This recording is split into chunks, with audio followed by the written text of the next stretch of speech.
Hello,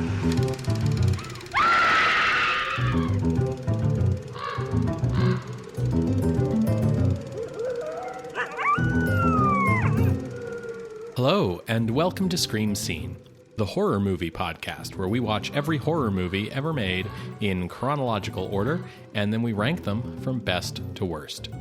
My name's Ben. And I'm Sarah. Thank you for listening to us today. Sarah, how are you doing? I'm doing all right. It's been an interesting couple of weeks for us. Mm-hmm. Shout out to the neurodiverse people struggling through all of this. Yeah, no kidding. I saw a good thing today. Actually, I think you sent it to me. That was like about like why do I feel depressed when like I'm meditating and I'm on medication and I'm doing the breathing exercises and I'm doing the CBT and I'm everything's good, and then it's like the tiny OSHA man inside me is like, boss, it's the fascism. Sarah and I have been having an interesting time. We've had some ups and downs.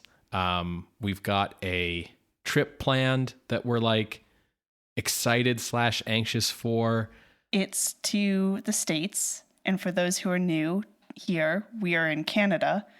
And every day it's a matter of checking the news to see like, hey, are we still allowed to travel to the States? Yeah. Is it safe? Now, I will say, just to give a brief update to something we talked about on a previous episode, March here in Calgary came in like a lamb, out like a lion. It is now winter again. Yes. Heavy, wet snow, but it's melting. I guess. I'm seeing some green under there. Yeah. But yeah, it's an anxious, worrying time for us all. And so in this time of worry and anxiety, we come together to watch horror movies. As you do. That Right. makes a lot of sense to me. Horror is a genre that is a safe space for you to feel anxiety and cathartically let it out by screaming at jump scares. Yes. It's a genre where you take everything you're worried about in society and you turn it into a bug-eyed monster that you can shoot at the end of the movie. A place where you don't have to scream into the pillow. You can scream with others. Right, exactly. It's a communal catharsis. So what movie will we be watching today as part of our catharsis? Tonight, Sarah, we are watching Night Tide, a kind of cult classic indie American horror movie from director Curtis Harrington. Why do you say horror with a big question mark? So this film was definitely like marketed as a horror film. And I think all of its creative antecedents come from horror. But I've seen reviewers say like it's more like a fantasy film or a romance, or I think which is all code to say it's not very scary maybe. I don't know. I haven't seen this movie. I only know about it on Reputation. Oh. And the Reputation I know is good. Yeah, I mean, I've seen the poster and it looks dope. Yeah, it definitely was sold as a horror movie, for sure. Yeah. So we're going to definitely be taking a look at it. From what I've researched for today, as well as what I've seen with the movie poster, I'm expecting a gothic horror that's in the vein of The Uninvited and potentially The Lighthouse. So I think your expectations should be adjusted more towards Edgar Allan Poe and especially cat people. Okay. Like a very wet cat people. We're supposed to be sexy, so here we go. So Night Tide was the brainchild of filmmaker Curtis Harrington, as I mentioned. He was born in 1926, and he grew up in Los Angeles kind of with an obsession with the works of Edgar Allan Poe. He saw The Black Cat, starring Boris Karloff and Bela Lugosi at age 9, and added cinema as another obsession.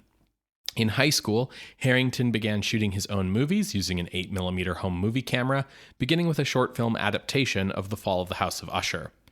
Around the same time, he began his first love affairs with men, starting with a football player at his school.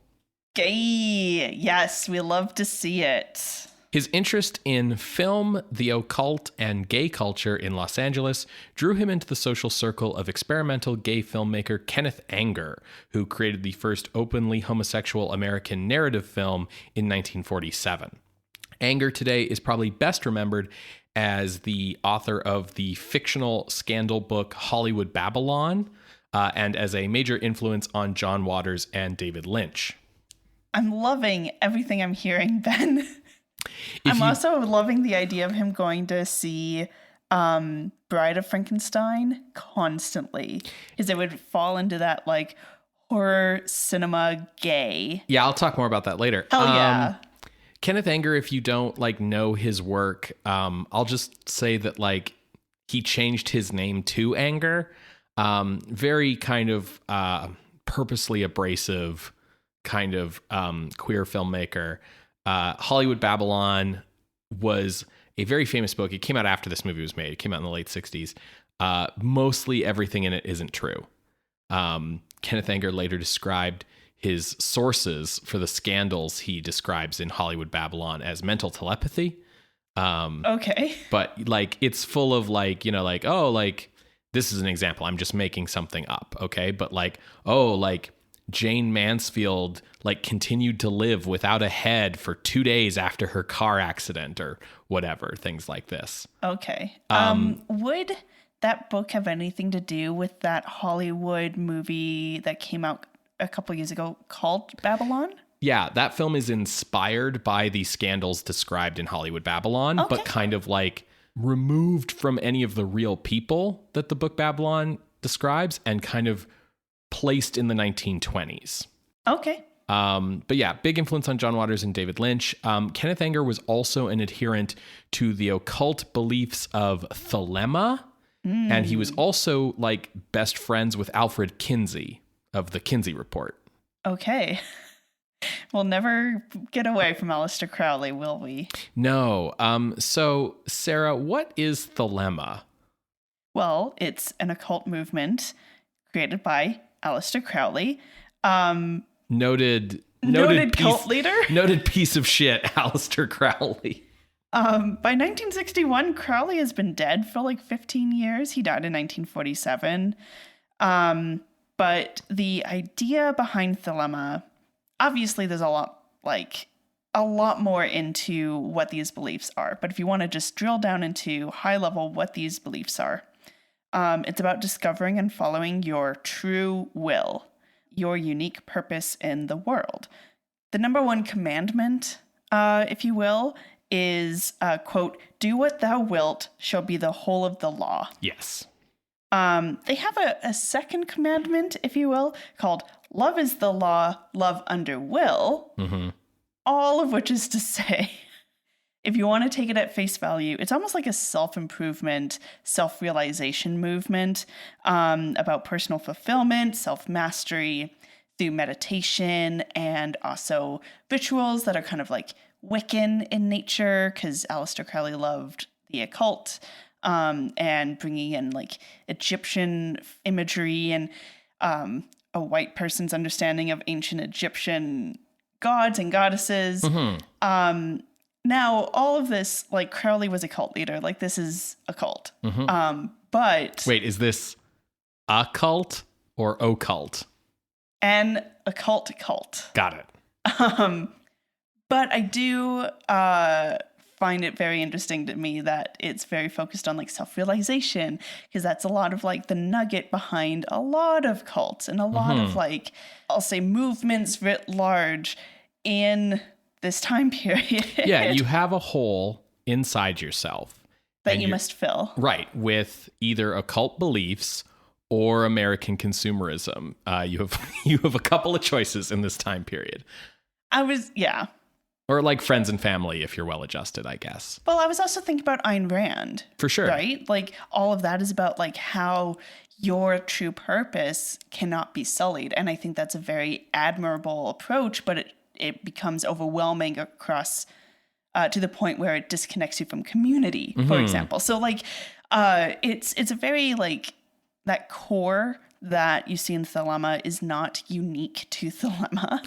I think if you're someone listening to the podcast and you're interested in the occult, like Thelema is this really interesting linchpin because it kind of connects like the Victorian era interest in like demonology and Orientalism with like 20th century kind of, like self-help or like hippie protester kind of movements. Yeah. Like Thelema connects to Scientology, but it also connects to like the Church of Satan. Yeah. Right. It connects to like it connects to Wiccan. It connects to like neo-paganism. Like it's kind of this middle century thing that connects to a bunch of other stuff. Yeah. So it's very interesting in that aspect, but I didn't dig into that because I didn't think it was particularly relevant. Well, what it really is relevant for here is that it serves as the connection between a lot of different people in our story today. So Curtis Harrington served as a cinematographer and actor in some of Kenneth Anger's experimental avant-garde queer films in the 50s. These would have been like short films that would have been distributed among like art cinema circles. These are not like movies that people like went to go see at like the Saturday matinee or whatever, right? Yeah. And these films were often like occult themed. In one of them, Curtis Harrington plays the role of Cesare from Cabinet of Dr. Caligari, but like in a new, it's like Caligari fanfic movie. I love it. Oh, these nerds. I love it. Through Kenneth Anger, Curtis Harrington met Marjorie Cameron, who was the wife of rocket scientist Jack Parsons.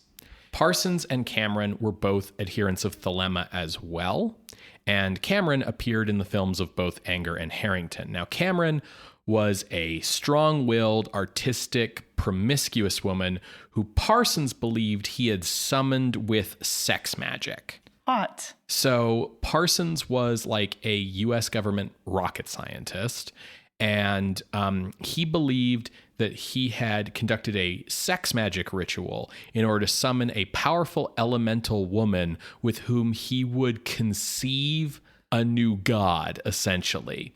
Oof. Lots wrapped into that. And Cameron just kind of appeared in his life, and he was like, welp. Parsons was friends with L. Ron Hubbard during this period. L. Ron Hubbard learned about Thelema from Parsons and then conned Parsons out of all of his money and disappeared and later founded Scientology. Classic. When Parsons was killed in an explosion in 1952, where he was working on a bunch of like explosives for a movie shoot and things went wrong, Cameron believed he had been murdered by a conspiracy sent to kill him and became a greater believer in occultism as part of her devotion to her dead husband. Like, ironically, when they were together and alive, he was like, "You're my magic sex goddess." And she was like, "I don't really know about that, Jack." And their relationship was actually kind of falling apart like right before he died. And then after he died, she was like, "No, the sex magic is true. I am the sex magic goddess. My husband was killed by an international conspiracy, and I'm going to get to the bottom of it using divination." Grief does a lot to people. She began a sex cult called the Children and issued apocalyptic pronouncements that the world would be, ending soon, and took hallucinogenic drugs and was generally considered insane by those who knew her who were not practitioners of magic. People who were practitioners of magic, your William S. Burroughs and other people who followed in kind of the wake of the occult movement after Crowley's death, like flocked to her and were like, "You're our magic sex goddess," basically. It was during this period that she met Kenneth Anger and Curtis Harrington and began appearing in their films. So I think there's more than just grief over her husband going on with all of that. Wow. Now, Harrington had attended USC's film school in order to increase his skills and graduated from UCLA with a degree in film studies.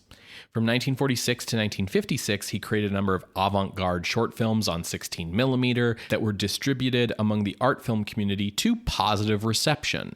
Beginning with Fragment of Seeking and ending with The Wormwood Star, which was a documentary about Cameron's art, Harrington's films showcased his interest in myths, Poe, and the occult, and were thematically linked by a fixation on powerful women victimizing weaker men.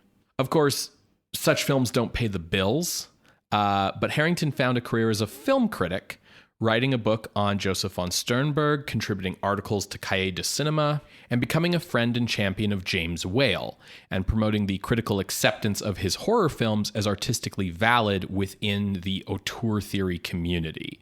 Love it. So in a big way, Curtis Harrington is kind of part of why, like, we remember James Whale as like a queer cinema, like, auteur icon, and Frankenstein and Bride of Frankenstein are like legit artistic movies, and we don't really traditionally see people like Kurt Siodmak or the other like stable of Universal filmmakers regarded in the same way. Interesting. Curtis Harrington also spearheaded the like preservation of Whale's version of the Old Dark House. Columbia Pictures had acquired the rights to do a remake to Old Dark House in the early 60s, and Harrington realized that like basically the negative needed to be preserved, people needed to know about the original, etc., and he worked with George Eastman House to ensure that happened. Harrington also experimented with writing short stories inspired by Edgar Allan Poe, including Secrets of the Sea, which was also inspired by the writings of William Hope Hodgson, specifically his book The House on the Borderland, and also inspired by Harrington's favorite movie, Cat People. Okay. Now, all I really know about William Hope Hodgson is that he was an influence on like Robert Chambers, who was an influence on H.P. Lovecraft. But what can you tell me about William Hope Hodgson? I can tell you a lot. In fact, he was a direct influence on H.P. Lovecraft rather than through someone an else. Intermediary. Sure. Okay.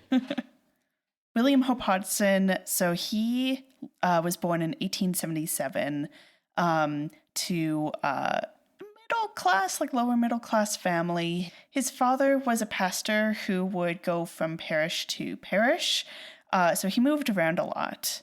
He decided at 13 that he was going to run away to become a sailor. Okay. He was returned home, but at 18, he managed to get an apprenticeship as a cabin boy, and he would later earn his mate's certificate, which he had to go to like schooling to get. So he really wanted to be on the water, and that theme of ocean and the mysterious depths below the waves enters in through all of his writing, pretty much. He's a very notable author with this theme that's all drawn from his experience as a sailor. Now, he was young, obviously, to be on a boat, and also very small and spindly. So he was picked on a lot. It didn't help that one of his major hobbies was photography, as he would go sailing around the world. Lots of beautiful photos of islands, of Aurora Borealis, like all of that. But he was considered a bit of a nerd, so he was picked on a lot.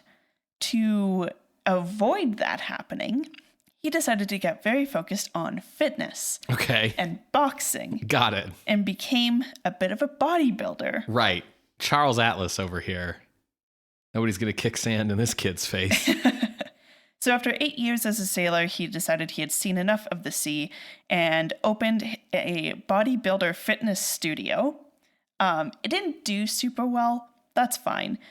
This led to him writing some fitness-related articles, and because he saw a lot of success of people writing fiction, and his fitness studio was going under, he decided to start trying his hand at fiction. I love this universe, like 100 years ago or more, whenever this was, where like you have your gym and it's like going out of business and you're like, well, people seem to be making a lot of money writing books. I'll do that. Like, so he channeled the unknown horrors of the ocean into fiction, from short stories to poems and novels. His first novel was published in 1907. It's called The Boats of the Glen Carrig, and it's like about the survivors of this like ship lost at sea. It blends like sci-fi with like mushroom people, as well as like fantasy and horror all throughout it. His second novel would the next year, and this is The House on the Borderland. So he would see success, though not necessarily money, as an author. When World War I broke out, I should have mentioned, he is British. Okay. When World War I broke out, he joined the Officers' Corps and absolutely refused to do anything with the Navy. Oh, weird. They were like, yeah, but you have all this experience. And he's like, yes, that experience means I know what's under those waves. I'm not putting a toe into the water again. He was injured in 1916. He recovered and then returned to battle and ultimately died at the Fourth Battle of Ypres in 1918. Oh, okay. So House on the Borderland, as I said, published 1908, and it's considered indicative of a major shift of Gothic horror into cosmic horror. Sure, yeah. And he would influence the weird tales writers like H.P. Lovecraft and Robert Chambers and everything. A more contemporary writer to us is Terry Pratchett, and he wrote of this novel that it was, quote, the big bang in my private universe as a science fiction and fantasy reader and writer. In the novel, these two men are heading to Western Ireland to the shores because they are on a fishing trip, and they find a diary alongside a chasm on the Irish coast. Reading this diary, they learn that it belonged to an elderly man who is recounting how he moved into this ancient house on the Irish coast with his sister and his dog Pepper, and how the house was purported to be cursed. In the diary, he shares how he began seeing visions and hallucinations of other realities, the doing and undoing of matter, these large swine monsters that had pig heads and human bodies, and ultimately like saw beyond the veil into seeing beast gods and horrors beyond belief. In the diary, he also recounts how this chasm is opening up alongside the house. It's being flooded from underneath. He tries to investigate and discovers this is where all of those like swine monsters are coming from. And ultimately this chasm engulfs the house. The two men who have found the diary ask a nearby village, and one of the people confirms that yes, the house was really there and it did disappear one morning. You can see a little bit of like that ocean influence because it's like, oh, we're on a fishing trip and it's kind of setting the tone. But I would say that House on the Borderland is more about this house being on the land, on the border between our reality and an alternative monstrous reality. So you can also see how a lot of like strands that would come into like weird tales writers, and in particular H.P. Lovecraft, like you can see a lot of those strands being pulled. Yeah, it's kind of like a middle step between like Fall of the House of Usher and like the Dunwich Horror, basically, yes, right? Very much. Yeah. I don't know how much of that will have to do with this movie because none of that sounds like anything that happens in this movie. Oh. But it is cited as a major influence on this movie. So we'll find out when we watch it, I suppose. Do you think there will be any influence from Poe? I do know that the title is taken from Poe, that the title Night Tide is taken from like a quote from his poem Annabel Lee. Yeah, so that was his last poem that he completed before he died, and it's about two lovers being kept apart by death, with the sea being both in the poem and as a bit of a metaphor. The quote is, "And so all the night tide I lie down by the side of my darling, my life and bride, in her sepulchre there by the sea, in her tomb by the sounding sea." Well, obviously we got a lot of influences coming in to this movie. Yes. Harrington thought that the short story he wrote, Secrets of the Sea, would make a good basis for his first feature film and thus enable him to make the leap to commercial filmmaking. So, to produce the picture, Harrington approached Roger Corman, which I think is really interesting. Very smart as well. Yes, because like Harrington's kind of come up through the like indie art film scene, which isn't really Roger Corman's scene, but Corman's kind of the master of like indie commercial filmmaking at this point in time. And it's not like a totally out of the blue connection like for Harrington to do this. Now, some of his friends kind of saw this move as like selling out, like, oh, you're not going to be with the art community anymore.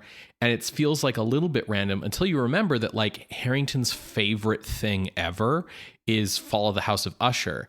And Corman's most recent movie was making like House of Usher with Vincent Price, which was like a great movie that did really well, right? It was a huge success. So it kind of makes sense that Corman would be on his radar as someone who could potentially be a good artistic fit for him to work with, as well as a commercial fit, right? Absolutely. So Roger Corman agreed to distribute Night Tide through his film group production company, which you may remember he founded with his brother Gene Corman in order to produce non-union films, because AIP films had to be union and you can make films cheaper if they're not union films. Corman did not finance Night Tide, though. Instead, Harrington used Corman's distribution guarantee as a backing in order to borrow $50,000 to fund the film from Pathé Film Laboratory. And then Corman brought in an MCA agent named Aram Kantaran to produce the film because Kantaran wanted to like get into producing. And Kantaran put in another $10,000. And ultimately, in the end, the film cost $75,000. Okay, so about 15 grand over budget. Mm-hmm. Perhaps the most notable thing about Night Tide is that it stars a very young Dennis Hopper in his very first lead role. Oh, his very first? Yes. I didn't realize it was his first. Yes. Hopper became involved because he was friends with Cameron through their mutual friend, actor Dean Stockwell, who you may remember from Quantum Leap or Battlestar Galactica.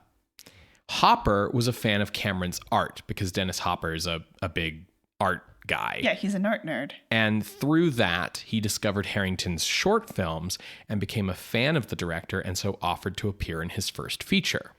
Now, this is years, obviously, before his star-making turn in Easy Rider, which to this day is probably the thing Hopper's best known for. If you are like younger, if you're a couple generations younger than the boomer generation, like you might not really get that Dennis Hopper was a big deal, but like he was a major countercultural icon to that generation for Easy Rider. But even here, like a good 9 years earlier, he already had a reputation as a difficult actor to work with. Oh, no. But it's his first movie. How does his reputation precede him? Born in 1936, Dennis Hopper was voted most likely to succeed at his high school in San Diego, where he developed his interest in acting. After high school, he studied first at the Old Globe Theater in San Diego, and then at the Actors Studio in New York under Lee Strasberg, who he studied under in method acting for 5 years. Hopper became friends with Vincent Price early in life, and it was Price who influenced Hopper's interest in art. Hopper made his film debut in 2 films starring James Dean, Rebel Without a Cause and Giant. In 1958, Hopper appeared in the film From Hell to Texas, where his method acting forced 80 takes of a scene until director Henry Hathaway got completely fed up with Hopper and told him he would never work in Hollywood again. Hopper's contract was torn up, and it was during this period that he appeared in Night Tide. Okay. After making Night Tide, he married Brooke Hayward, whose mother was Margaret Sullivan, and Margaret Sullivan was a friend of John Wayne's, and Sullivan convinced Wayne to cast Hopper in The Sons of Katie Elder, which would sort of restart Hopper's career in 1968. Ironically, that film was also directed by Henry Hathaway. Never work again, my butt. Hathaway would also direct Hopper in True Grit in 1969, and that same year, Hopper appeared in the film that would seal his legacy as a counterculture icon, Easy Rider, co-starring with Jack Nicholson, who also came up through the Roger Corman ranks. Hopper passed away in 2010 at 74. Yeah.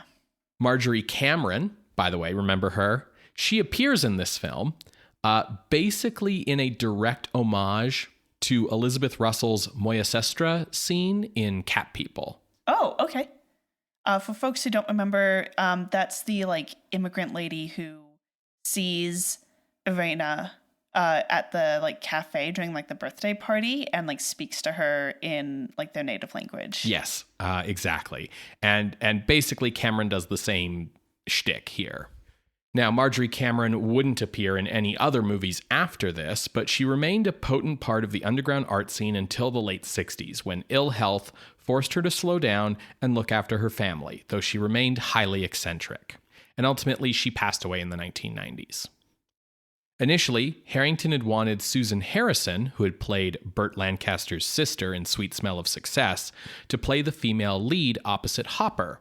But Harrison was convinced to drop out of the picture by, the person she was dating at the time, and so Harrington cast actress Linda Lawson.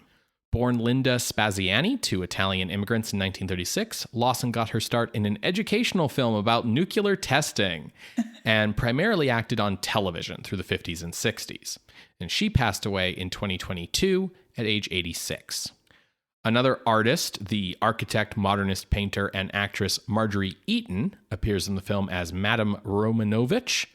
She was born in 1901, and we last saw her in Zombies of Moratau, where she played Grandmother Peters.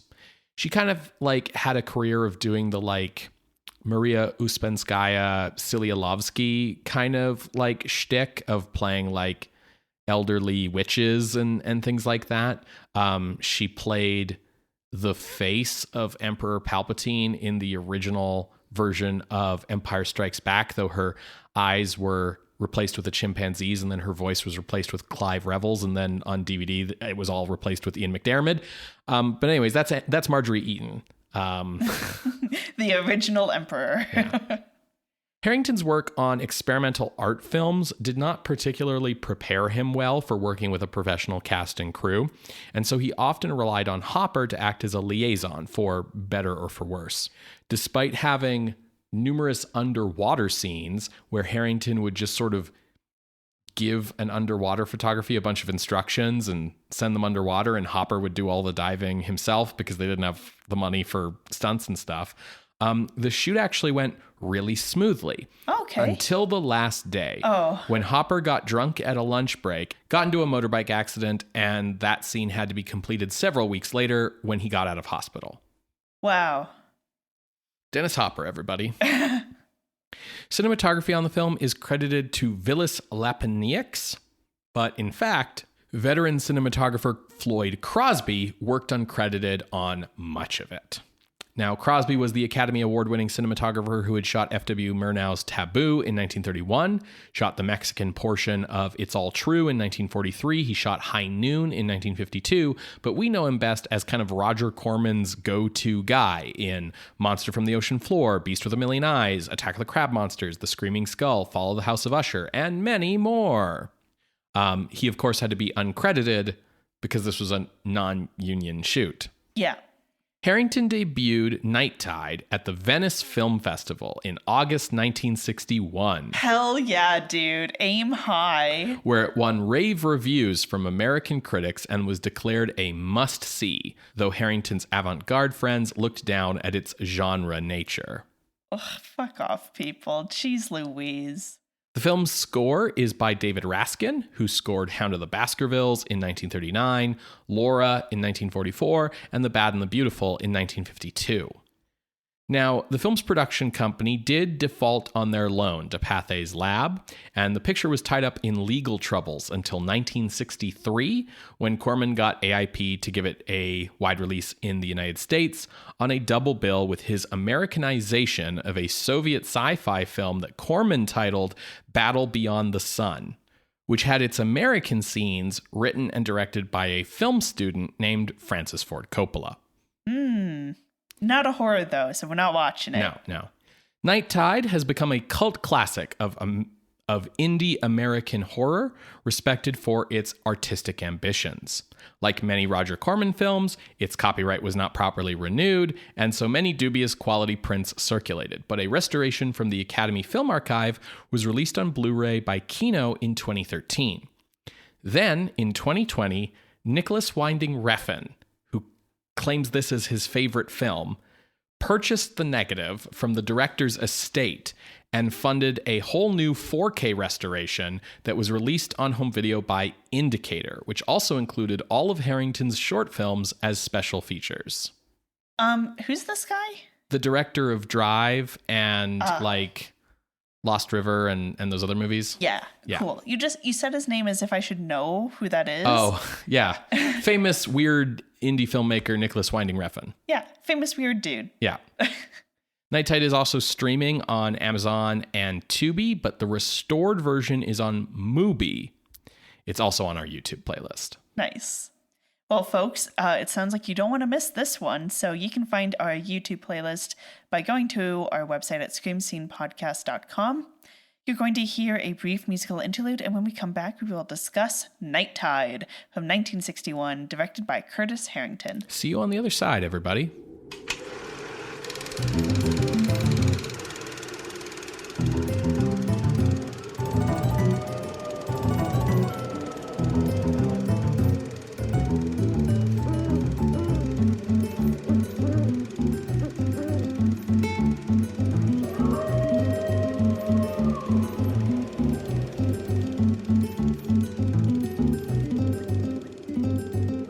Welcome back to Scream Scene. We just finished watching Night Tide from 1961, directed by Curtis Harrington.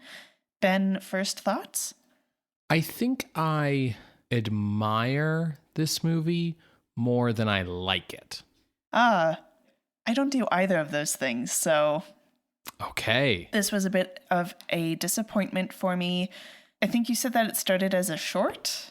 It was a short story. Yeah, I think it probably worked better as that than a feature length of something. Yeah, I don't know. Neat ideas. It really is just like Cat People of the Sea, except with a very different ending. Probably a worse ending. It's reaching for things that it doesn't quite grasp due to either its lower budget or the performances or a few other key factors that I think kind of hobble it.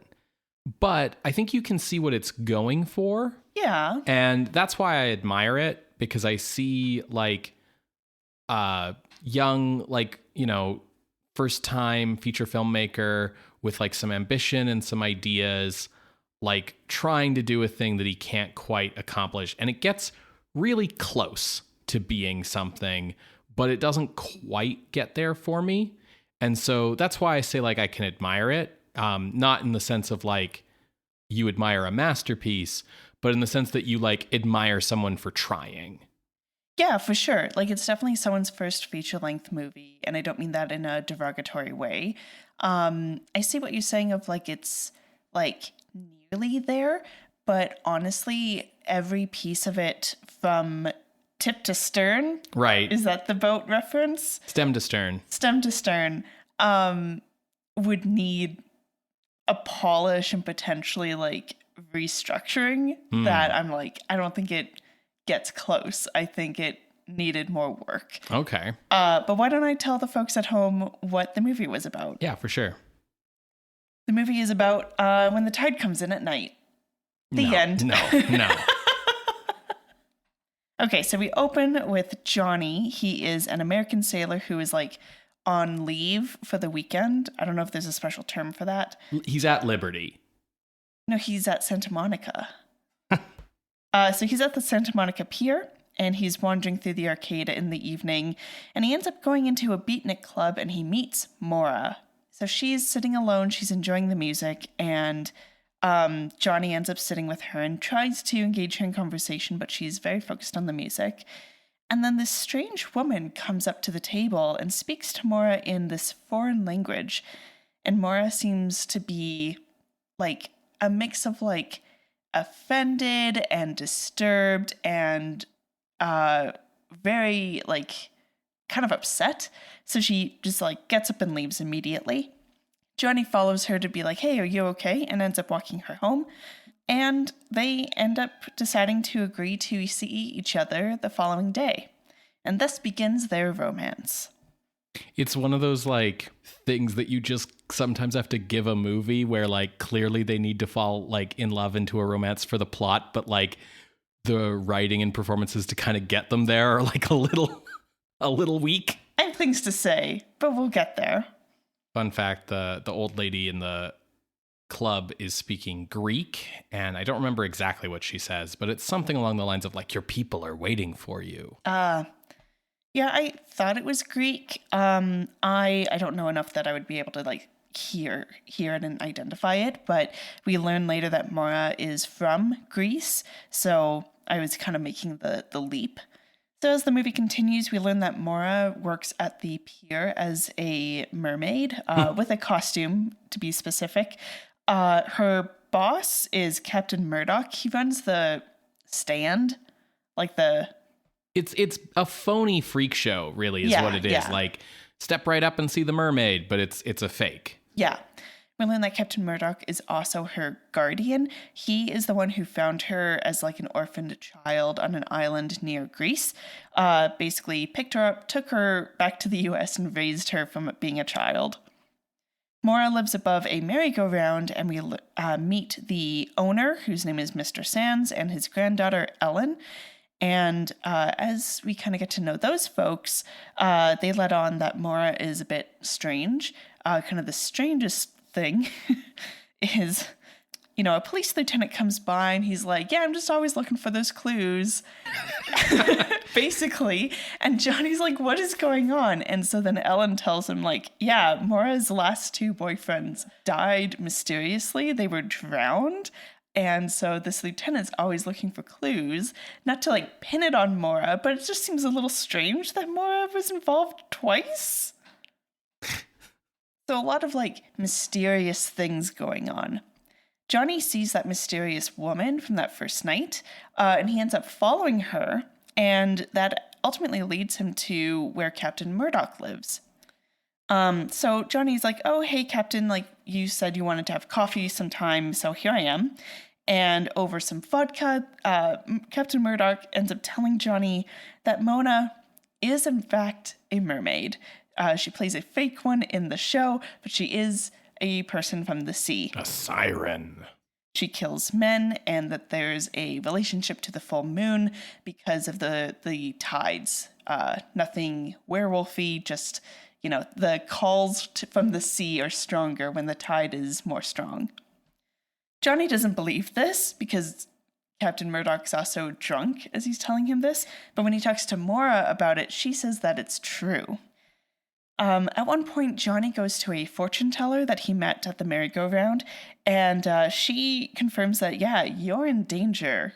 We have these cryptic messages from the cards of the sea and the moon and danger. Fun bit of trivia here is she uses the Rider-Waite deck of cards, tarot cards, and she does the very traditional Celtic cross spread. Yeah, it was nice to see that like clearly someone making the movie knows how tarot cards work, which like, I mean... Well, they're all Thelemites. Yeah, they're all fucking occultist weirdos, so yeah. It makes sense. She identifies Johnny with the Knight of Cups card, which is fun. And then the card that comes up in the spread that they spend the most time on is the Hanged Man. And I'll go into more of that later.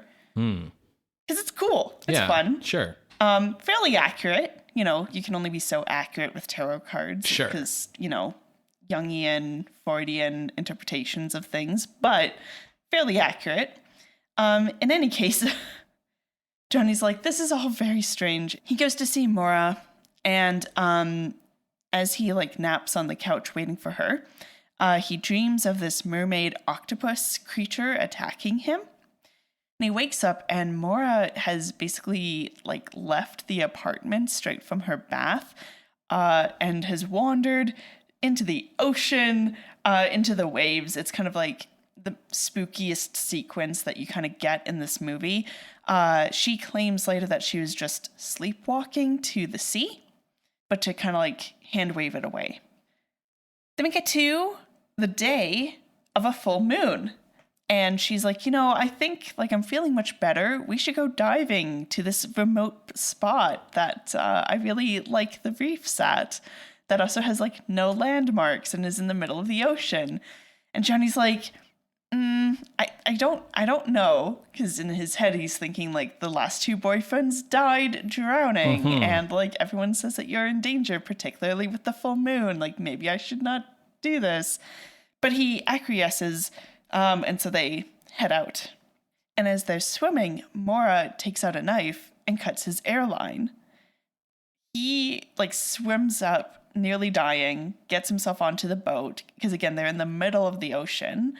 And he manages to make it to shore, kind of leaving Mora out there in the water. Yeah, we don't see what happened to her at all.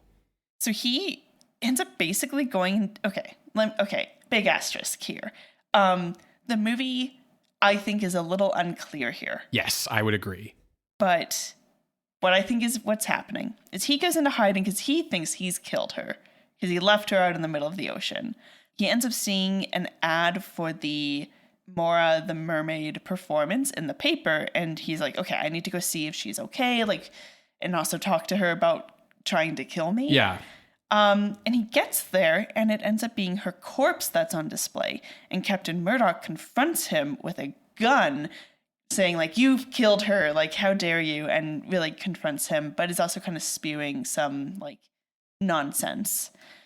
He tries to shoot him. The shots attract the police, and they end up all being taken to the station. At the station, Captain Murdoch confesses that he loved Mora as a daughter and loved her so much that he didn't want to ever be alone without her.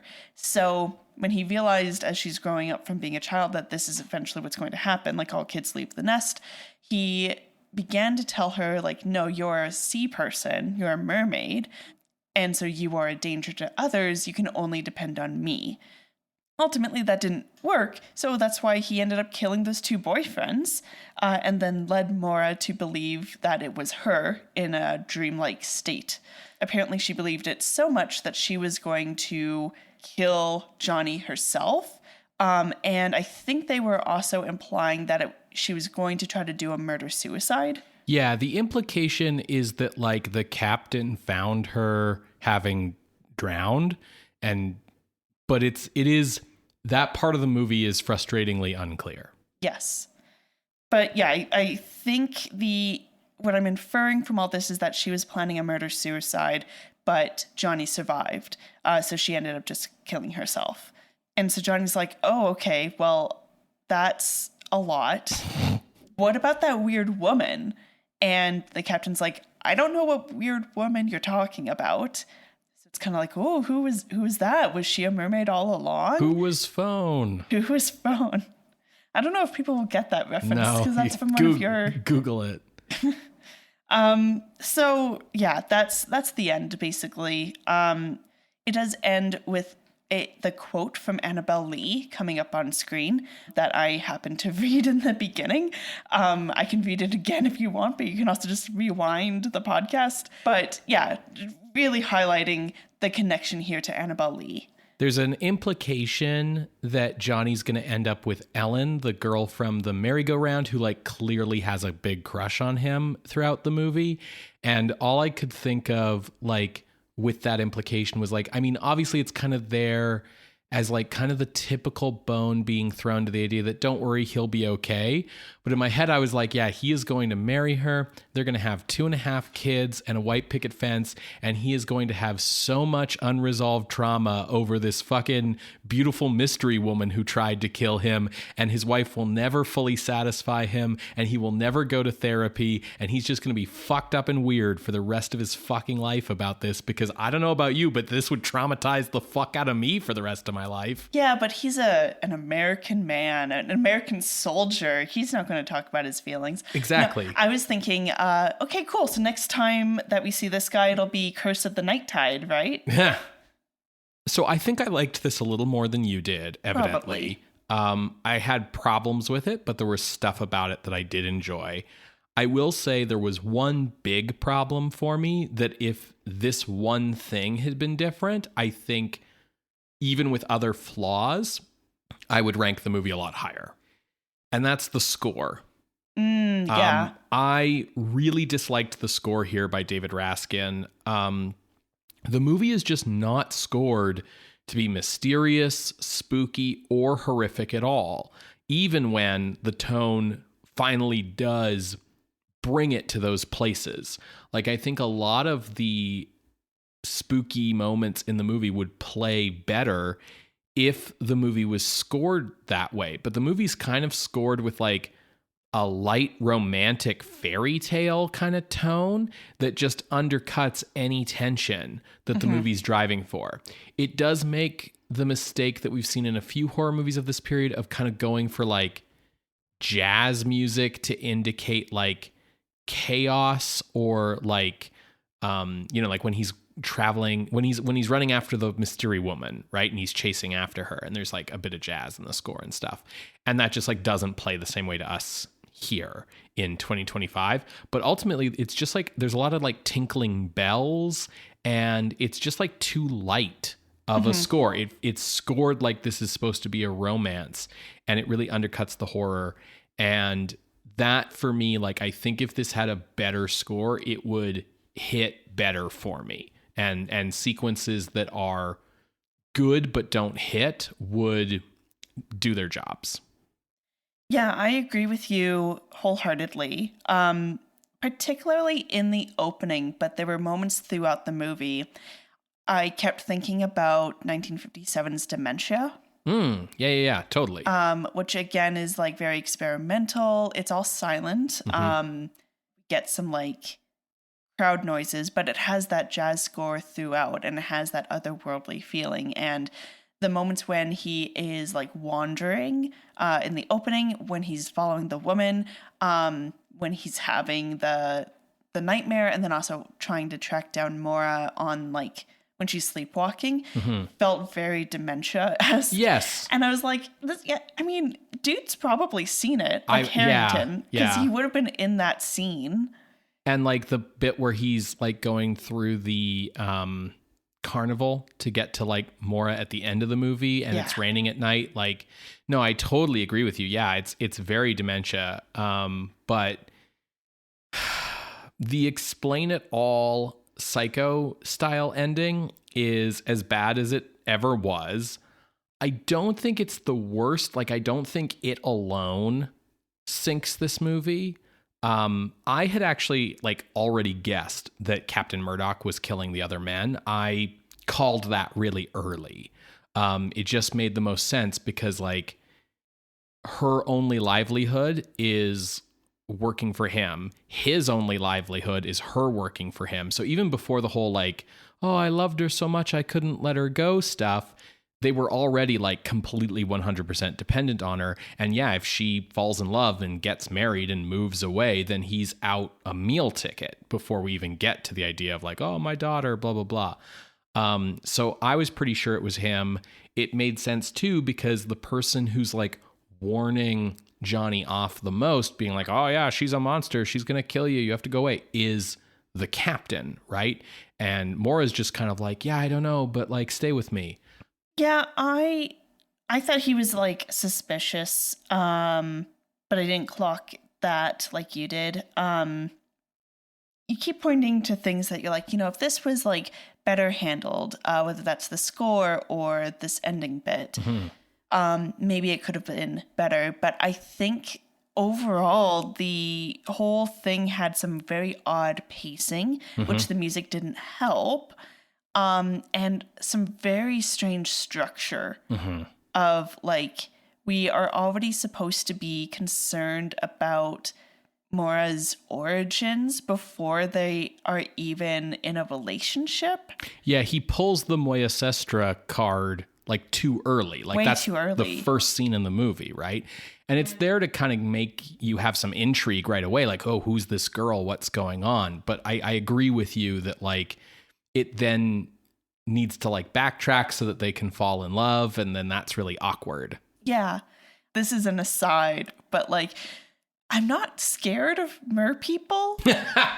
Cats can fucking kill you. Like they're they're lions. Like they are predators. Sirens, I guess in a sense they're predators, but they're not a predator in the same way. Sure. So maybe that's kind of like where some tension was not there for me. I think the movie does a pretty good job of like picking up on, if you're going to do a cat people riff, what's another monster that is like threatening to man in the same like psychosexual way? I think Siren's a good pull for that. I think that making Johnny a sailor and connecting it with the idea that she's going to drown him and the idea that you're like lured in by the beauty and like playing with those levels of like how literal versus metaphorical is this, right? Because even if she doesn't literally transform into some sort of monster, if she's a beautiful woman luring him to his death by drowning, like she's still a siren in that sense, right? So I think these were good decisions made. I do wonder, I don't know, how much of the effectiveness of that is undercut by the fact that here in 2025, sirens and like gorgons and other monsters that sort of lure men in by playing on their sexuality and then killing them have been reclaimed really heavily by like feminist movements and stuff as being like heroic figures because, men being attracted to women is gross and violent and bad. And so like, hooray for Medusa killing dudes. I've seen like so much work reclaiming those female monsters into being heroic figures that I wonder if like they just don't work as scary creatures for you. No. Okay. That is not the case at all. Okay. Like, I can go into more detail about Medusa, but it's not the fact that she's luring men. It's the fact that she was targeted by the gods for no fault of her own. Sure. So that's a whole other thing. No, so like, no, I disagree completely. No, it just doesn't fucking work is the thing. Like, the movie has no, like, besides the idea of like, oh, sirens will drown you. Like, there's nothing scary about that when you're on land, right? Like, I don't know. It doesn't work for me. The entire movie's structure, I think it's related to the pacing, but the structure itself, like, why are we getting told certain things at these times? Like, the introduction of the fortune teller, and all of the, like, oh, spooky tension. Is she really a mermaid or what? Comes after we learn she just believes it. Like, right. I'm not saying like indulge someone's fantasy, but if you're like, hey, Ben, someone told me that you were a centaur, and you were like, yeah, I'd be like, oh, okay, you fully believe that. Okay. I need to do some like figuring out on my own. I'm not going to keep being like, well, this tarot card thing said that I was in danger from a vaguely sea-related danger. I wonder what it could mean. It'd be like, yeah, I see. I'm in danger from a horse. So this kind of plays into a few different problems. Yeah. And I'm going to get to one of them because it's big, but some small stuff. I think to go back to the explain it all ending, it's okay. I think where that ending falls apart is bringing up the old woman who doesn't have an explanation under this scheme, right? I think it's a great moment to have the captain be like, yeah, I don't know any old woman. And he in fact says that even earlier in the movie already. I think leaving a lingering mystery is a great move for like an ambiguous horror movie that's clearly trying to play the Val Lewton playbook to do. I think it is a massive mistake, even though it is a logical explanation, that immediately after this is brought up, the police chief is like, she's probably like an accomplice, and he was just denying knowing her to protect her from justice. Because, like, the movie should have kind of ended with like, well, then who was the old lady? And it's like, oh, maybe there are some mysteries still out there. But the end, right? But instead it just kind of keeps going for a while after that. It kind of undercuts itself. The thing about pacing that you're describing, I definitely noticed in the sense that, like, for me, I was sitting there going like, is this a horror movie? You know, as my central question in my head for a long time. And it didn't really become one until he follows the old lady to the captain's house and the captain tells him the spooky story. And then after that, there's like a lot of spooky stuff. You know, he goes to the fortune teller and he has the weird dream, which he has because there's a dream in Cat People, and like follows her down to the shore. And that's super weird. And the whole thing with like her trying to drown him is scary. And like him going to find her dead at the guy's show is super spooky. And I think a lot of the imagery near the end of the movie around like her just like placid dead body in the water in like the light in the dark is actually really effective. And I think that really works well for me. There's a lot of like good scary shit there, but it takes a long time to get there. And I think part of that long time is part of these pacing problems you have identified. And to me, that comes down to just the inexperience of the director, especially if like all of his stuff before this were kind of like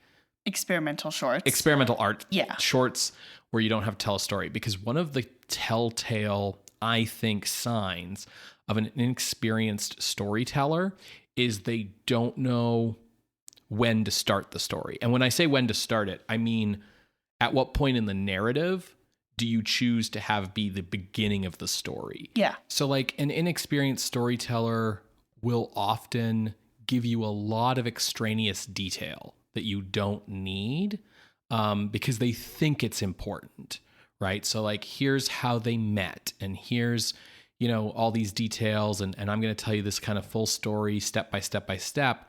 And it takes too long to get to the part of the story that's important.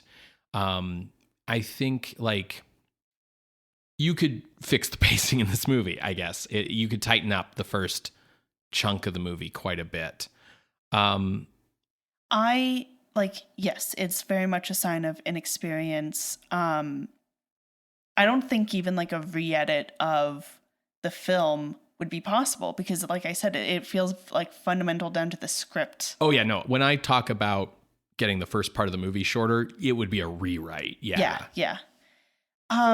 So there was something that I wanted to talk about that is like, I don't think it's coloring my experience of the movie because I understand that the movie's, let me go into detail before I start talking. Uh-huh. Okay, here we go. So the way that the meet cute. Right. It's not cute. I understand that the movie's making it cute and like, being like, hey, like he's just trying to get to know her, but he is so fucking pushy. I just need to rant about this a little bit. Yeah, for sure. I could tell that like this happened and then you were like against the movie basically. No, I don't think it colored my experience of the movie at all. Because I'm just like taking it as it's presenting to me, but I can still be like upset in the moment, right? For sure. Okay, so Johnny goes in and he sits by like the band and he's like sitting right next to the band and he's looking around and then he sees, oh, a girl sitting alone. So he goes over and he's like, hey, do you mind if I sit here with you where I'm sitting? I can't see the band. And she's like, sure. And so he sits down with his back to the band. The movie makes it clear like he's just wanting to talk to her and he keeps trying to engage her in conversation. And she's like, you know, I'm trying to listen to the band. Like I'm here to see the band. And again, he keeps trying to, like, he's like, hey, can I buy you a drink? And she's like, no, thank you. And she's being, like, polite. And then mysterious lady comes over, talks, and Mora's like, hey, can you pay my bill for me? And, like, tosses some money onto the table and GTFOs. And he's like, wait, and then follows her outside in a very, like, she's just walking and he's running after her. And when she turns around, she's like, why the fuck are you following me? Like, it's a very, like, what the fuck? It's the middle of the night. Why are you chasing a young girl? And he's like, well, I thought maybe I could, like, walk you home, get to know you a little better. When can I see you again? And it's like, see me again? You saw me for, like, under 5 minutes. What the fuck is wrong with you? And he even says, you shouldn't be walking out here alone. And she asks, like, am I in danger with you? Well, yeah, she says, am I safer with you? Like, all of this is done in a way that I think was intended as, like, cute, right? Like would I be safer with you? Like, but it comes off so not cute. Like, it's just icky. And then, like, they end up walking to her place. And I think the implication is that they've been walking for a while and, like, talking or something.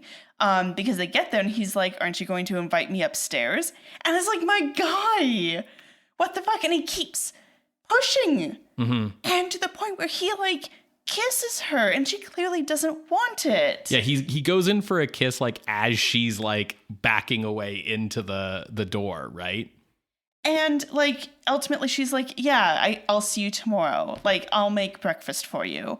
And then everything from there on is like, oh, she's, like, charming and, like, super into him, whatever. And it's just like, why is this the opening to your romantic plot? Mm-hmm. Like, this is just gross. And, like, I get that the movie, like, even if the movie was trying to be like, she's, like, hesitant, but eventually she lets in. It's like, who thought that this was, like, clearly an invitation to keep going? Well, and so this is what I was saying, like, during the plot summary when I was like, this doesn't work, right? And I knew you were going to be ranting about this when you said I have something to rant about later. Like, I knew that this is what it was going to be. And there's a couple things that are wrong with this, right? And there's a couple reasons why it doesn't work. The whole thing with Johnny is that when we start with him, the implication is like, yeah, he's a sailor, he's at Liberty over the weekend, and basically he's, like, looking for a good time, right? Like, he's looking for a hookup, basically. And then he spots Maura, and the thing that doesn't work here is that Maura isn't looking for a hookup, right? And he's trying all these, like, innocent sounding kind of ways to, like, get her interested, like, oh, what do you think about the band, and blah, blah, blah. This dovetails into me talking about something else that was a big problem for me in this movie. It's probably the second biggest problem for me, other than the score. The lack of chemistry? Well, okay, yes, but it also dovetails into what you were talking about with, like, Johnny's reaction to her being weird, where, like, she's like, I believe I'm a mermaid, and he's like, okay, let's, I don't know, get an ice cream sundae, just forget about it, right? The performances in this movie are mostly not good. Yes. I thought Linda Lawson was weak. At first, she seemed very wooden. I will admit, I actually warmed up to her as the movie goes on. I think she gets better the more weird she's supposed to be, or frightened, or whatever, right? As the horror stuff ramps up, she's better. But Dennis Hopper is actually awful in this movie. He's so bad. He seems half asleep for the whole movie. He has this very monotonous intonation. He just seems like he doesn't care about anything. He seems like he's not really paying attention to anything. He's cute, like he's young and cute, but he fails to demonstrate any charm by which Maura might fall in love with him. Like, this is one of those, you're right, about the chemistry, right? It's one of those situations where if these actors had any chemistry, if Hopper had any charm, if there was any on-screen magnetism happening here, you would kind of look past some of the wonky writing that's happening here, which is wonky probably just because, again, we have an inexperienced writer kind of trying to move us from when they first meet to now they're a couple, like, as quickly as possible without really knowing how to do that well, right? And so the main thing I get from Hopper in this movie, the main quality he kind of gives Johnny, is this kind of very guileless, aw shucks, kind of boyish innocence to him. Like, he's from the Midwest. He's never been anywhere. Yeah. When you talk about, like, how he kind of pushes and, like, forces a kiss on her and stuff, it doesn't, okay, to me, come across so much as they're trying to play him like he's some sort of womanizing Lothario. It plays like he doesn't know what social cues are, and he just wants a kiss from a cute girl, and he doesn't know how this goes or how to read signals. Like he kind of seems like an idiot. Yeah. And he doesn't ask really the right questions. He does ask questions. Eventually, as the movie goes on, he gets more curious about like what the fuck's going on around him. But he's mostly just eager to ignore anything that is a problem in favor of, can I keep dating this girl? Yeah. Right? And that's almost an interesting character trait for the lead male in a horror movie to have. Like, it kind of would explain like how you get yourself in some of these problems. But Hopper's just like not interesting to watch. He doesn't have interesting line readings. He really feels just bored for most of the movie. And it sinks so much of the movie because we are with him. He is our POV character for the whole thing. He's outacted in every scene. I think Lawson gets better as the movie goes, and Hopper just stays kind of a uniform bad. He's especially outacted by Gavin Muir, who plays Captain Murdoch. Yeah. Who I think does a pretty great job in this movie. Honestly, simply by dint of years of experience. Like, I don't know, is Gavin Muir's particularly a great actor? It's just by this movie, he's been acting for 30 years. So he's just kind of naturally better than Dennis Hopper. And he really sells his part, which is kind of a hard part to sell. But he does a good job of it to the point where, like, you know, when he's at the massage parlor in an episode that we didn't mention because it's not important, and the captain just appears out of nowhere and is like, hey, lad, remember how I said, like, you're going to die? Like, keep it in mind. And, like, that was the moment where I was like, no, okay, I'm sure that Murdoch's the guy killing everyone at this point, right? The way he's just showing up to be like, remember. The full moon. Yeah. He's good. I think Marjorie Eaton, who plays the fortune teller, is also pretty good. Again, simply by dint of experience, right? I was so surprised how bad Dennis Hopper is in this. Like, watching this, you would have no kind of clue that he's going to go on to be anything. He just is mildly handsome. Yeah, he's not even that handsome. Right. He's like, I mean, he's cute. He's kind of cute. So here's the thing. His big claim to fame, Easy Rider. Like, Right. yes, he's in those other movies, but those are also ensemble pictures, in my opinion. So I, uplifted by everyone else. Easy Rider, performances are kind of bad, but that's kind of the point. Everybody's like improving in that movie. Yeah, and it's very like verisimilitude. Naturalistic.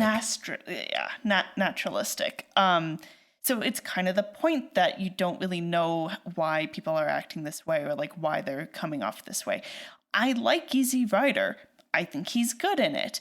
I don't necessarily.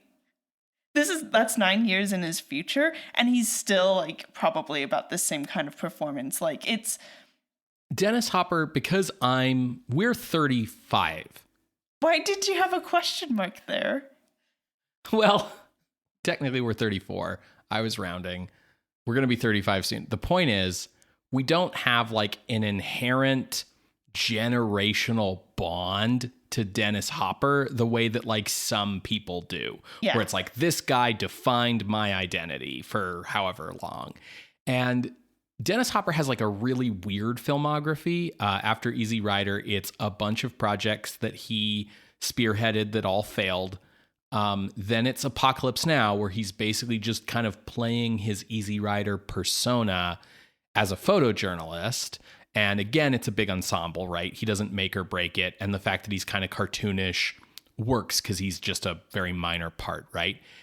And then like he, got like a cocaine addiction and like disappeared for a while. And he doesn't really like become a serious actor appearing in normal ass movies again until Blue Velvet, where he's the villain in the late 80s.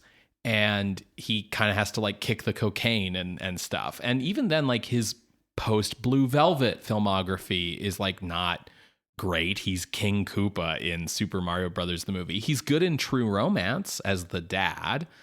But yeah, Dennis Hopper, his whole career is really defined by like one role that made him a superstar.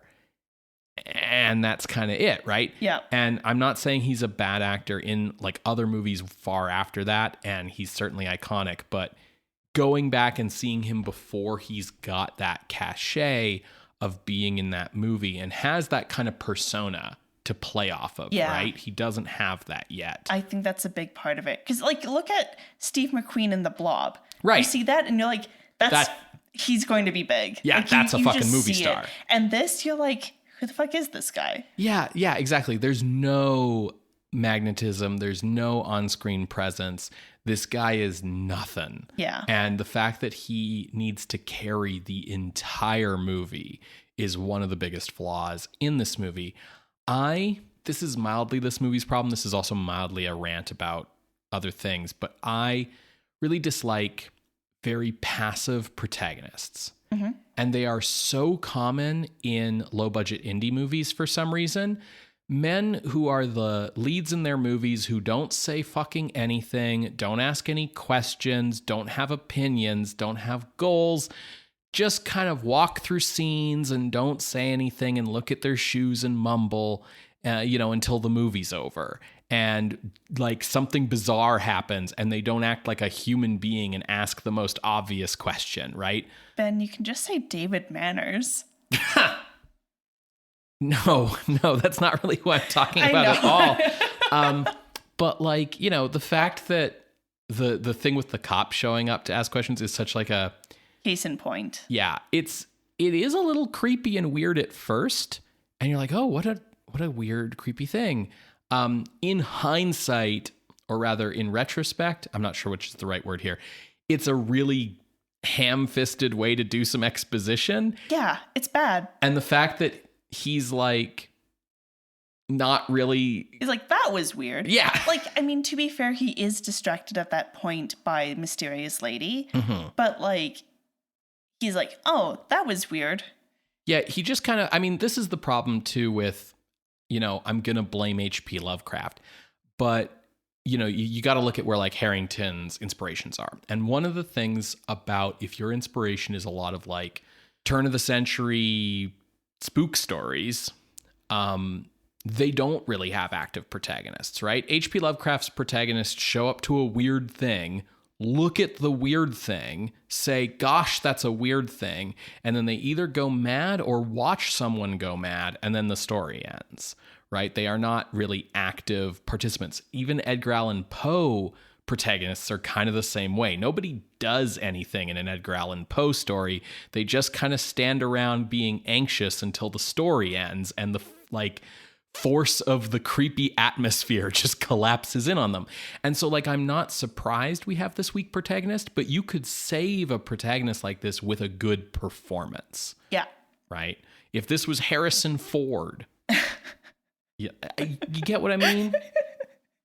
So I don't want to come down too hard on Linda Lawson, because even if she's a little stiff, she kind of just needs to be mysteriously attractive and then mysteriously weird, and that's fine. I think it's Dennis Hopper and the score that really sink this. So you kind of put Curtis Harrington into this mold in the context setting of this is his first feature, and it seemed to be that he's going to go off and do some pretty big things, right? We're going to be seeing him again, for sure. Yeah. He's going to be a mainstay here. And so I was really curious about what is this person who has all of this Edgar Allan Poe inspiration behind him, all this horror stuff behind him. What is this going to be? And I was disappointed, especially with his love of the old dark house traditional, the old style of horror, mm-hmm. with lots of shadows and everything. I was disappointed with what we were given here. And it made me think about last week's movie with Seth Holt, mm-hmm. another up-and-coming director. A lot of promise behind this person. And he fucking sold it with Taste of Fear. And they both had experienced with horror cinematographers behind them. Mm-hmm. But Harrington just disappointed me. I think there's some cinematography and imagery in this movie that are effective, particularly in the like back third. But I do see what you're saying. Yeah. It took a long time for this movie to start getting my interest. A lot of it was kind of this feeling of like, oh, we're shooting at day because it's cheaper kind of vibe. I think eventually there are some night scenes and some creepy scenes that do work for me though. But I totally understand your disappointment. And I will say about Curtis Harrington, we are going to be seeing him again. He does direct several more like feature-length commercial horror films. But also, this is the movie that everyone kind of points to as like a high point, and that it's like downhill from here. And that like this is the movie that gets held up as the cult classic. And, you know, I don't know. Maybe it's because I've only just seen this movie for the first time now. But I can kind of see watching it how if this was kind of one of those like you encounter this in the middle of the night out of nowhere kind of weird movies, how it might like have a bit of a grip on someone as a cult classic. Yeah, like in like the middle of the night on Showcase or like old time Showcase. Yeah. Here's the thing though. I don't think this is horror. Interesting. Okay. I think it is. I think it takes a really long time to get there. And I think that the movie, you know, the music and the filmmaking could have supported the ideas better. But I think there's enough creepy stuff going on and the story structure is such that I think it's horror. The reason why I'm bringing this up in the discussion before we even get to the ranking. Yeah, of course. Is because I want to point out some of the inspirations we've called upon. Mm-hmm. So we talked about William Hope Hodgson. Mm-hmm. The influence here from Hodgson, particularly with that novel of his, is the hallucinations of like going into a different realm. I see your point of, yes, there's like a dream sequence in Cat People, but that's Irina dreaming about cats, not milquetoast husband dreaming about cats, right, you know? Right. And I think ties to the weird sea, that's also Hodgson. The main influence, I believe, here is Annabelle Lee. Interesting. Okay. And not only because of the direct appearance of the text at the end, Annabelle Lee is a poem talking about these two lovers belonging to different worlds. Yes, because one's dead. But also, like, one, you know, it's on the seashore, and there is a lot of emphasis on, like, you know, the ocean waves and, like, that almost like the shore being a metaphor for that divide between the worlds of, like, land, sea, alive, dead. Right, yeah. I think Harrington wanted this to be tragic romance, not horror. Like, he pulls in horrific elements and like stuff from the horror canon towards the end that you're picking up on. But someone who is an expert in all of this, I'm putting the title of expert on him because if he's done all of this stuff, if he's loved Edgar Allan Poe, if he's loved Corman's Edgar Allan Poe stuff, like all of that, he knows what it looks like. His cinematographer knows what that looks like. So why didn't they do it? I have to assume that it was on purpose. Right. And that it was supposed to be a tragic romance. It's certainly scored that way. Yeah. Yeah. So I feel like that also leads to that because, like, yes, he's a first-time director, but he must have had some say on the score, right? I can imagine that if Roger Corman is... Well, he wasn't technically a producer. He was a distributor. But I have to imagine that Corman would, like, have some influence over things. But I think that, like, Harrington would still be a director in directing all these things. So I don't think he intended it to be horror, capital H horror. I think he wanted it to be tragic romance. I think the horrific elements kind of got blown up a bit in the marketing, probably because of Corman as a distributor, who is no stranger to emphasizing a particular part of the marketing to get butts in seats. Like, I don't think this was intended to be horror. Interesting. I was reading it, even as it wasn't being horror for large stretches, I was reading it as intending to be horror because it is such a beat for beat Cat People riff. And I'm like, well, then, how do you be a beat for beat cat people riff if you're not being horror? But I think you have a good point about tragic romance and like that being a major part of cat people as well. And especially with like, the fact that it's just not scored like a horror movie.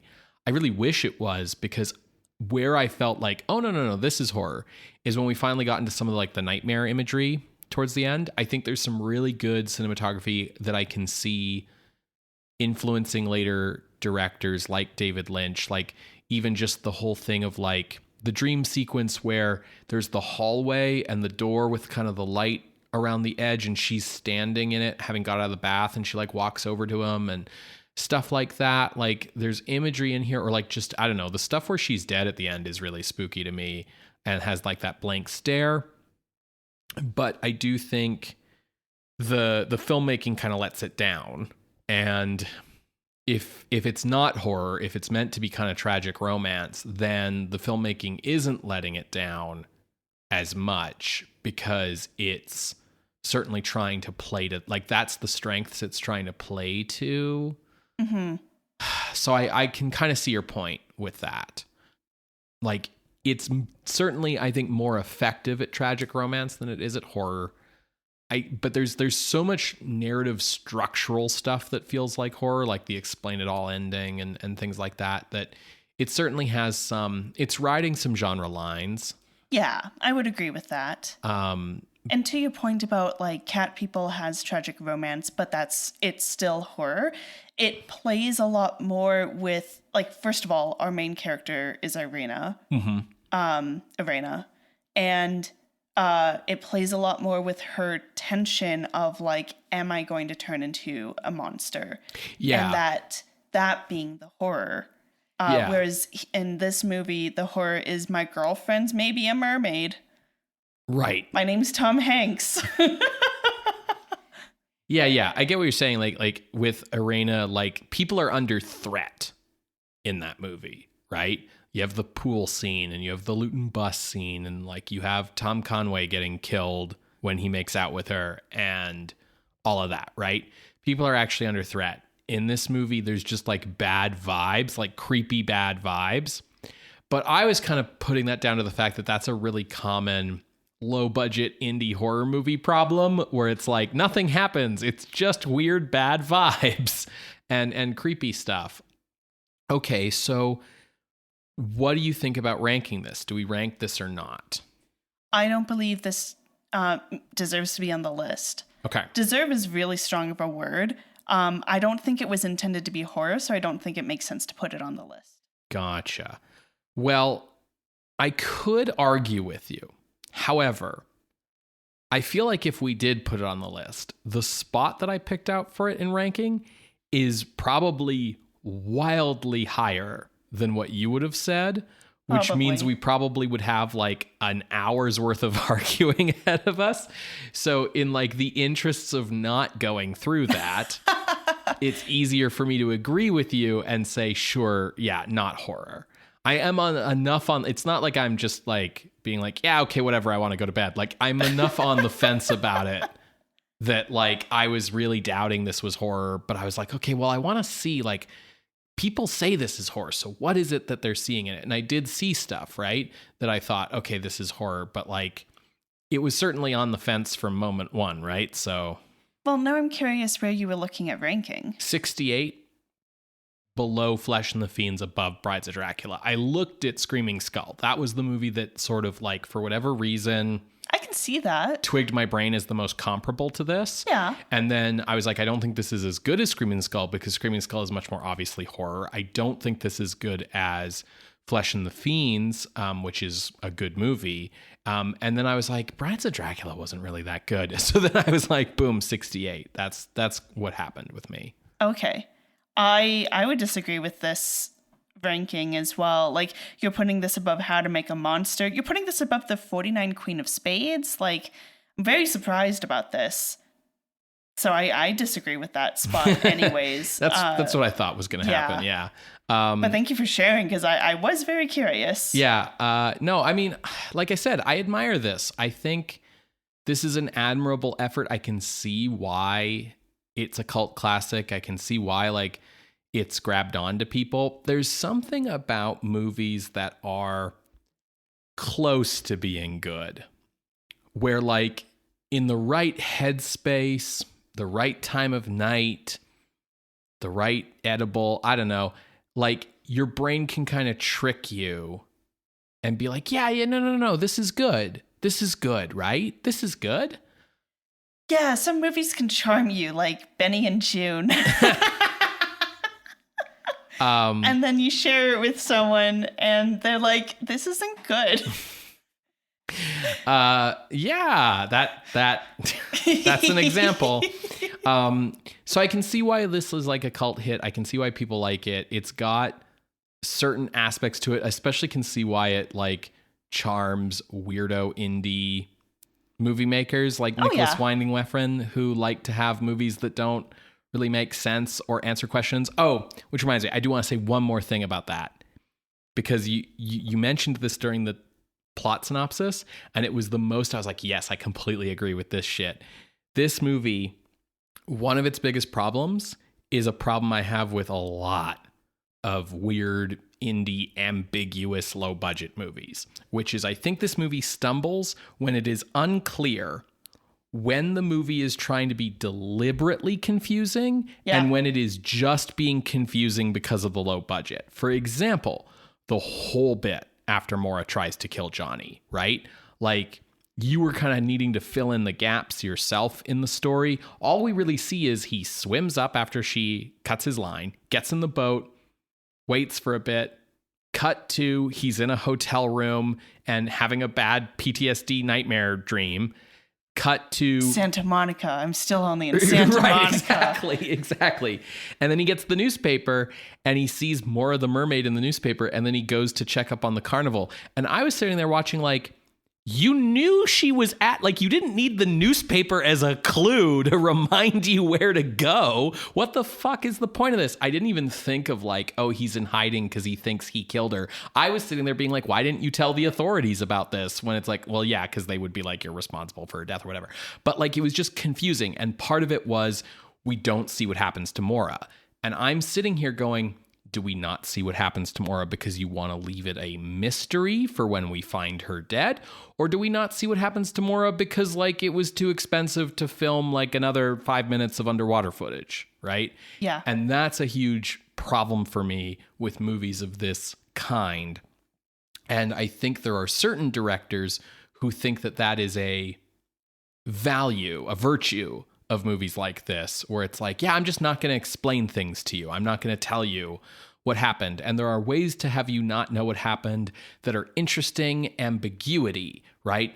Is Irena a cat person or not? We don't know. And then there's other times where it's like, no, you could have just said something and you would have had a story, but you decided not to, and you just got a bunch of shit that happened now. And sometimes I think there are films in the modern day that are like that, and I can understand why those kinds of directors would like this movie. Ben has never seen the show Lost for this reason. Yeah. Well, folks, we're not going to be ranking this, but if you would like to see this list, you can go to our website, screamscenepodcast.com. There you can find links to the other episodes that we have mentioned today, as well as our appeals box. If you would like to contest us not ranking this movie, please drop us a line through our Ask box on Tumblr. You can also email us at screamscenepodcast@gmail.com or rant to us on Blue Sky at screamscene.bluesky.com. At screamscene.bsky.social. Scream Scene updates every other Wednesday on iTunes, Spotify, SoundCloud, YouTube Music, and a variety of other podcasting apps. If you want to make sure that you never miss an episode, subscribe to our RSS feed. RSS feeds, they're a great way to experience the internet without algorithms. If you'd like to support the show financially, if you like what we do here, we would really appreciate it if you could head on over to patreon.com/Scream Scene Podcast. Financial stuff is a little spooky for Castle Scream Scene right now, And as it is spooky for many people, but we are just in a little bit of tight. We had to let go of the alligators in the moat. So if you really like what we do, we would really appreciate it if you could become a patron of the night, which you can do for as little as $1 a month. Patrons at the $5 and $10 level get access to bonus content we've produced over the years, like cut moments from past episodes, audiobooks, music, travel logs, short stories, movie reviews, all kinds of cool stuff. D&D thing. We did a D&D thing. We did an actual play of the horror TTRPG Dread. It's really freaking cool, actually, and you should definitely join the Patreon to go listen to that. So you can find all that cool stuff at patreon.com/screamscenepodcast. So, Ben, what are we watching next time? Next week, Sarah, we are watching William Castle's response to Psycho, Homicidal. Yes, I'm so excited for this. Yes, we're going to learn all about the fright break. The fright break? That is Homicidal's gimmick. Okay, okay. I don't know what that is. Well, you'll find out next week. We'll see you then, creatures of the night. Bye. Bye.